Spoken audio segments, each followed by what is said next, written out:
They're not even water slides!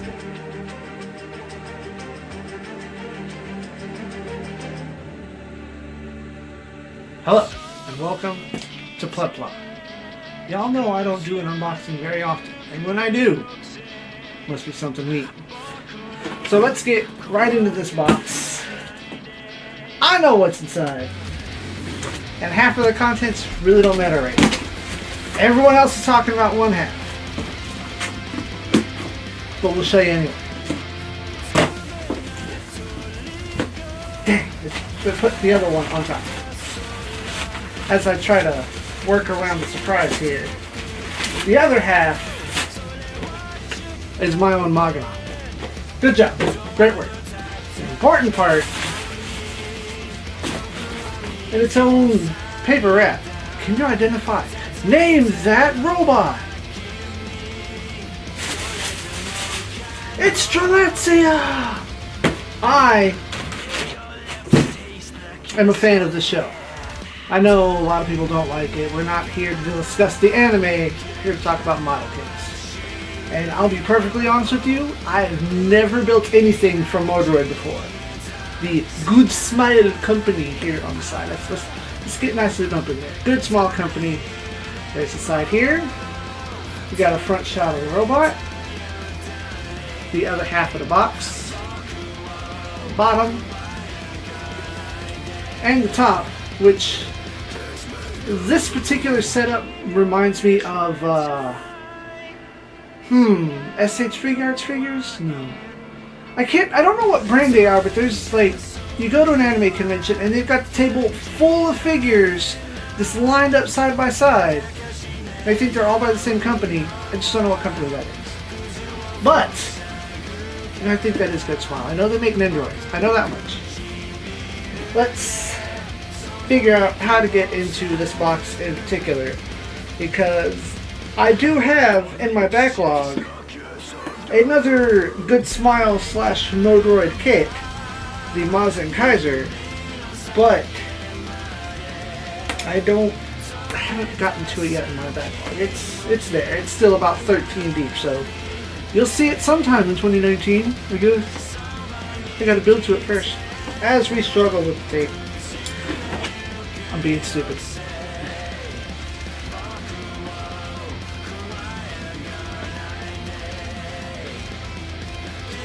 I'm really trying to cut the taping off the box. I promise you. There we go. There we go. So, unlike your standard model box, this opens... Foolish mortal! This opens from the side. And we're going to go ahead and bring it. So we have a multitude of runners and little baggies. And I'm going to shake that empty. There's the inside of the empty box. It's like a shoebox. That's what it reminds me of. The manual comes in its own bag. Let's get that bad boy open.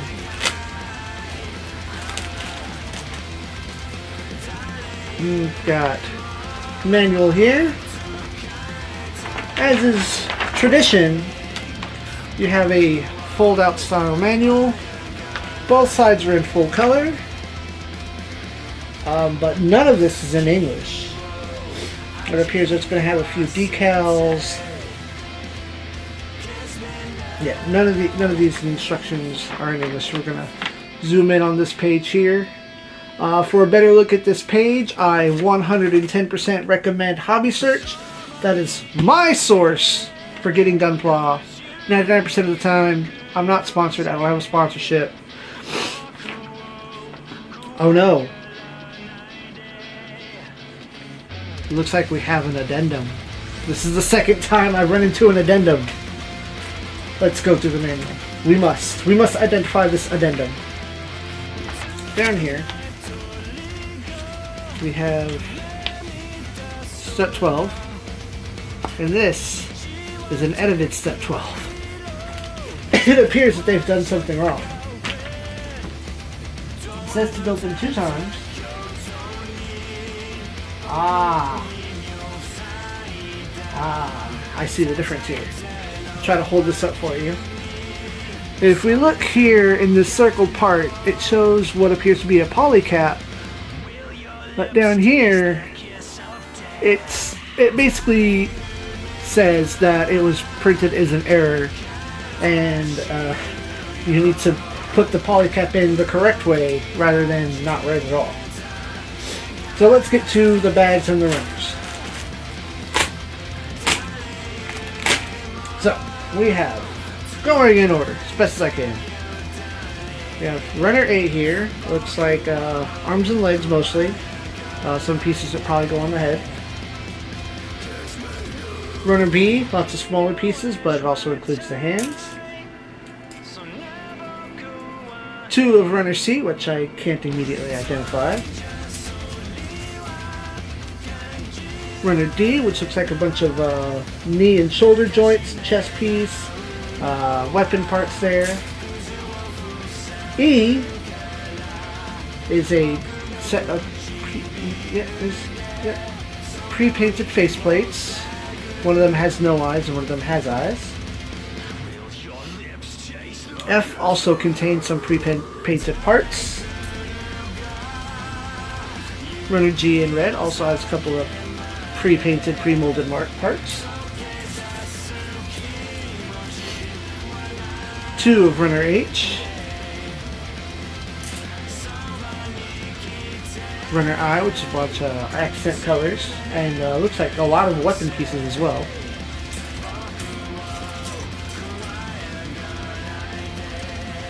Two of runner J. Runner K, which looks like the rest of the weapon and some other accent parts. Runner L, which has, I guess, some shoulder parts and one pre-painted part right there. And the aforementioned runner M that has one singular blue part and everything else is in this, like, darkish green, like off black. And as y'all know, my favorite thing, non-standard gray, or rather non-standard color PC polycaps. This is a little stiffer than the regular PC material, polycap material, sorry. It's kind of like the ABS plastic that come with a lot of like newer kits, like the IBO timeline, you know what I mean. And then over here are color app stickers with a set of eyes if you want more expressive eyes for the other face other than the looking forward. So that's that. There's not going to be any kind of like time-lapse build unless maybe I stream it. If I stream it, it'll certainly be streaming long before this review goes up. So in a few minutes, what you're going to see is the review over in that corner.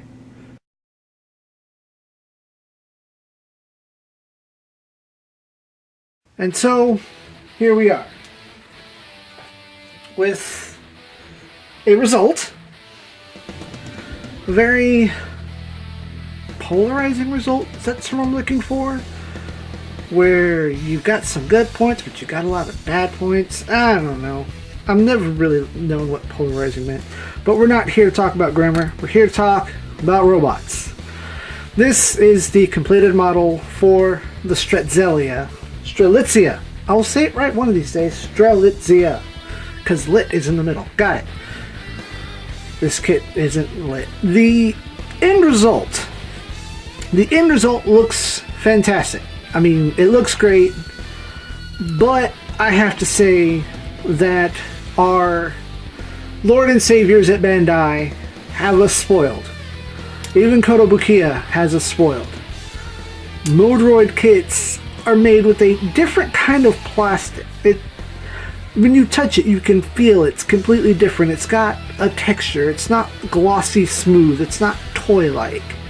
Or maybe it's too toy-like. But this company also makes Nendoroids, so maybe it's that same brand of plastic. I'm going to reach over here and see if I can't. Well, no. None of those runners really have anything worthwhile to speak of. But, no, I do have one runner to show you. These are the only remaining parts left. 2 extra parts from a duplicate runner. Please focus on this part. Thank you very much. As you can see here, this piece is undergated. I would say 90% of the pieces on this kit are undergate. I'm not sure if that's a good or a bad thing. I guess it's great for painting. So let's give it an up. 1 up for you. Undergated. Great for, you know, minimizing like marks on any of your sandwich pieces. So let's get a nice twist in here as I ramble and prattle on. I don't have a rotating stand. Perhaps one day, when our channel is bigger and more important, I can have one. So, let's talk about articulation. Articulation is very strange. The head, I heavily suggest that you handle with absolute care, because it doesn't show well, but you can kind of see there's a stress mark here and an equal one on this side simply from putting the pieces in.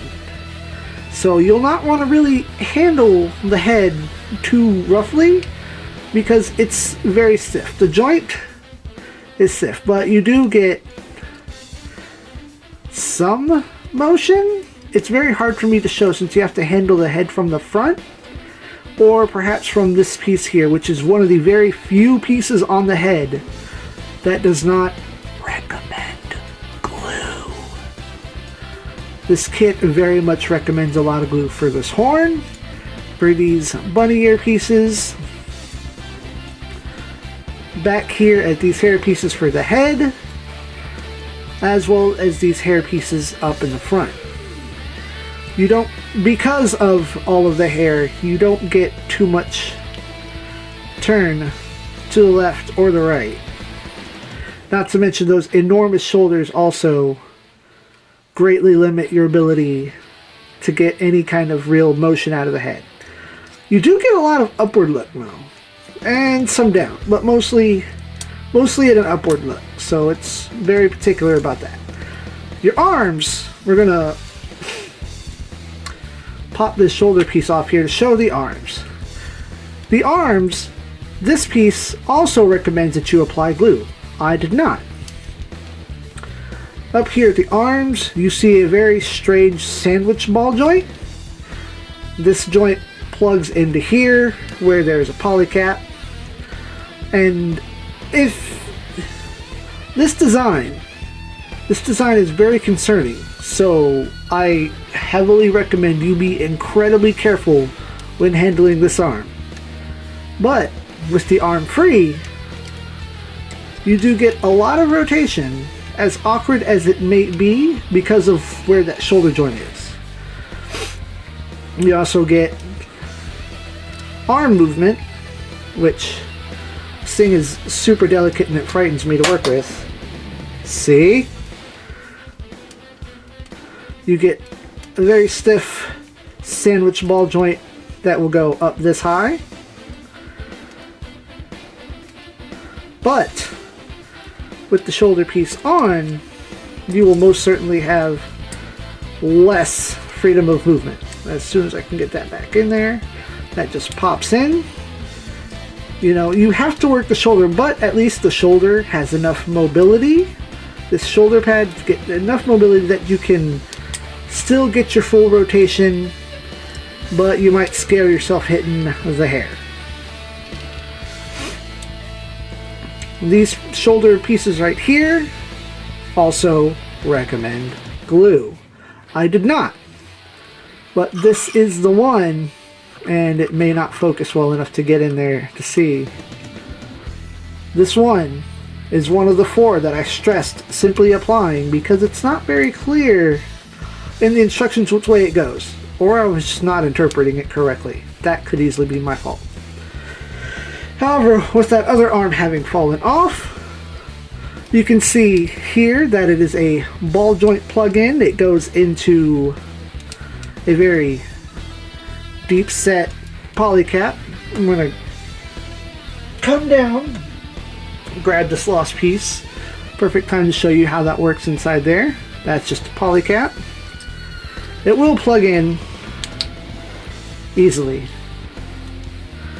but you know, we've learned over time how rough I can be with my hands, but my rough hands will tell you how delicate you need to be when handling your models. Up here at the bicep, with this popping off again, that's not intentional. You do get free movement, unobstructed mostly by the shoulder piece.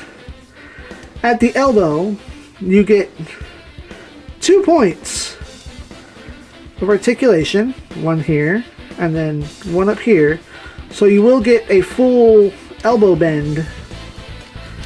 And then furthermore, we're gonna pull this out to show you. This is a plugged in joint. So you get, you know, quite a hefty amount of movement that plugs down in there. It's very secure, at least. But it's this one left hand that you'll want to be very delicate with. You'll notice that the hand has an attachment point here. And you'll notice, even more so, if it would please focus in the correct places, that you may see that this is a sticker. This is a wraparound sticker for one red line. This at the chest, these red lines are pre-painted parts. This tie is pre-painted or dual color molded. This shoulder piece here is dual color molded. Please explain to me, if you know, why they would not give us hands that have the simple pre-painted piece. Any stickers on this kit could have easily have been pre-painted parts, and I don't quite get why. But that's none of my business. I'm not a designer. In short, you do get a lot of movement in the arms. You get a lot of articulation, but you have to be incredibly careful. Well, at least I feel you should be careful, because you might snap an arm if you're not mindful. Or snap a hairpiece, who knows. Down here at the legs. This is a very interesting ball joint. Well, there we go. This is your connection piece. Here's a plug-in piece, which is a sandwich rotated ball, if you can see those seam lines in there. Now, once again, I have been playing with this for pictures and modeling, which I think I might throw in here at the end of the video, along with a little music. The thigh skirts have some movement to them on their own, as well as these pieces here, which also include, these are stickers. These stickers I don't mind, but even so, they could have been pre-painted parts. At the thigh, with these skirts in the way, or perhaps,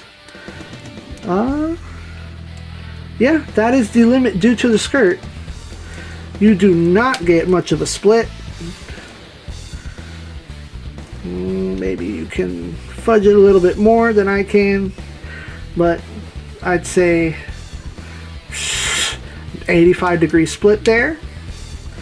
But with the legs, you do get a full split going the other way.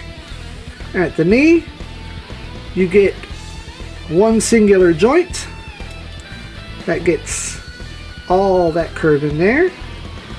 Your heels are articulated, and this doesn't recommend glue, but this you could easily glue in there, and these are two separate pieces, so at least that is permissible. You get a lot of leg motion as well as good old thigh twist.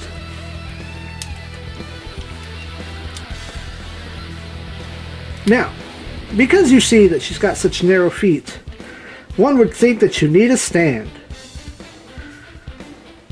And behold, she comes with a very interesting stand here. This is a solid piece of plastic, a rod. It's almost the same color as this black cable it's dangling here.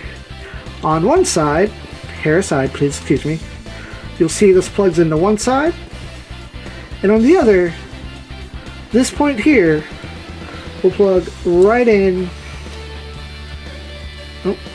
with that side, that back skirt out of the way. Plugs in right there, has some nice soft articulation, and she can lean back. She can get her lean on, but of course, you know, that's not going to stay, so she will definitely hang out on her own. Secondarily, though,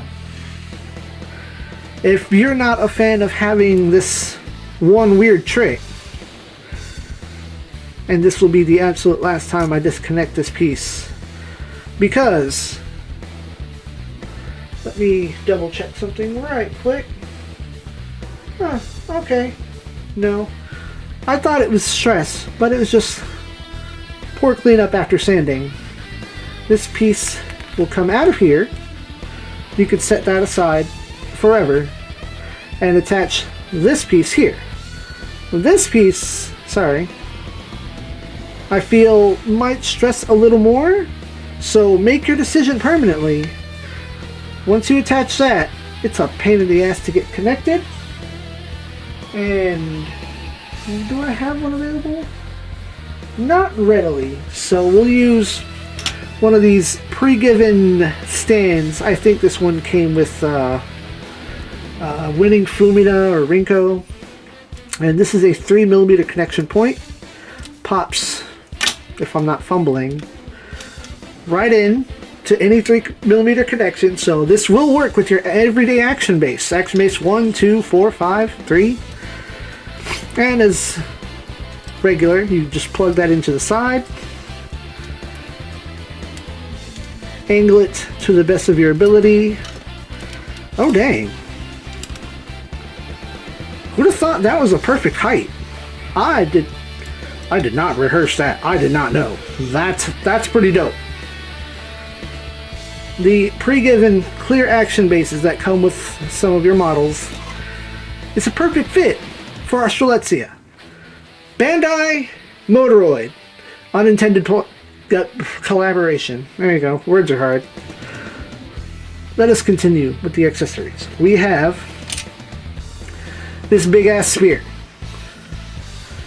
There are a couple stickers on here. There's a sticker right here. And these two out here at the end, also stickers. Most of the stickers, and they're not decals, they're paper stickers. I've put a clear coat of, just a clear coat, like nail polish gloss, on the majority of these. I've got some glue in this part because it felt like it might come off. That's a personal choice, not a recommendation. This staff is pretty sturdy. Lots of good color separation in here, save for this one sticker that could have been a pre-painted part again. And even up here at the tip, this tip is layers, no stickers, layers. That's neat. But up here at this grip, and this is the grip, this is the second worst sticker of them all, because it is a wraparound sticker of paper on a plastic. It does not cooperate. However, this will plug in to the cord right there, and with the slot on this hand, there is a slot on the side of the spear, and your girl can just plug that right in, and she can very easily handle that solamente. But now the stand is struggling. Angles are hard. She can easily carry the spear around, no problem. But wait, there's a handle, I say. So that is the switch part. You can pull this handle out, and if you wish to carry it otherwise, the absolute worst sticker, because there's one for the cuff, and then there's another one right here that just simply refuses to exist correctly. It just don't. So this piece will probably also go into the void, but that plugs in right there,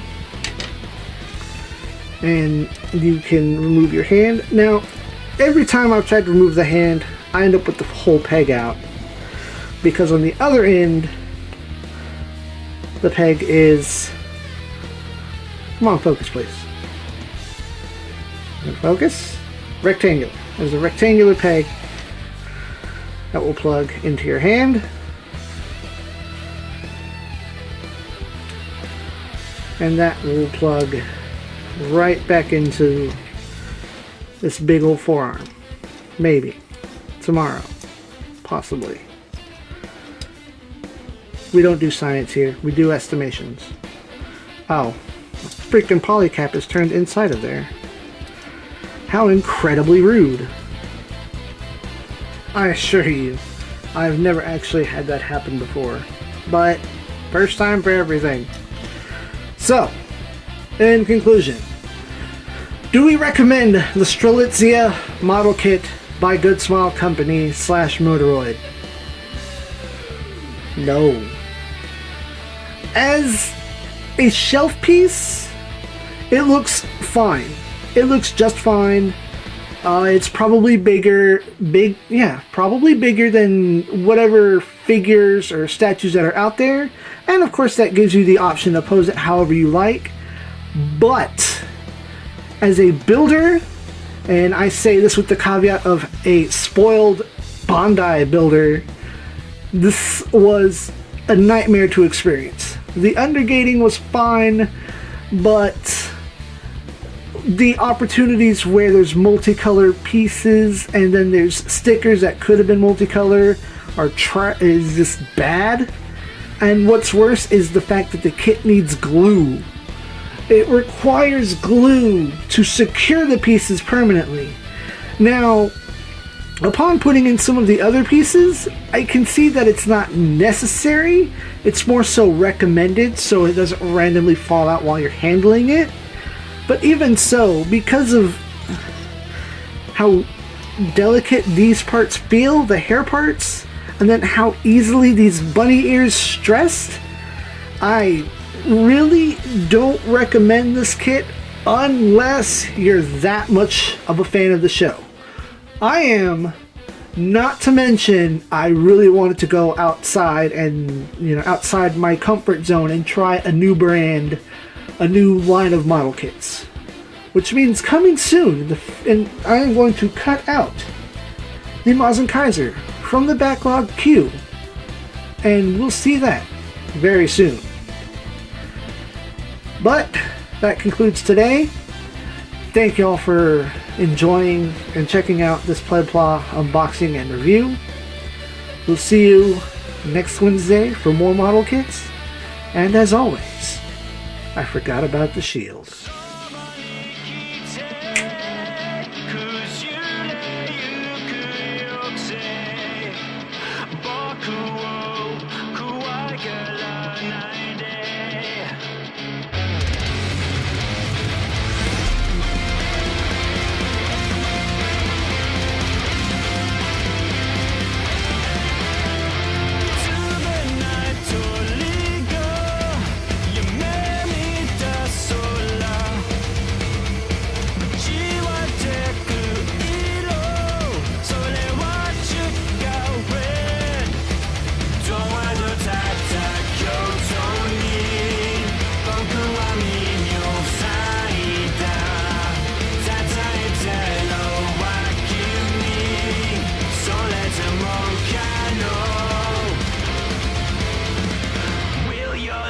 Taste the kiss of death.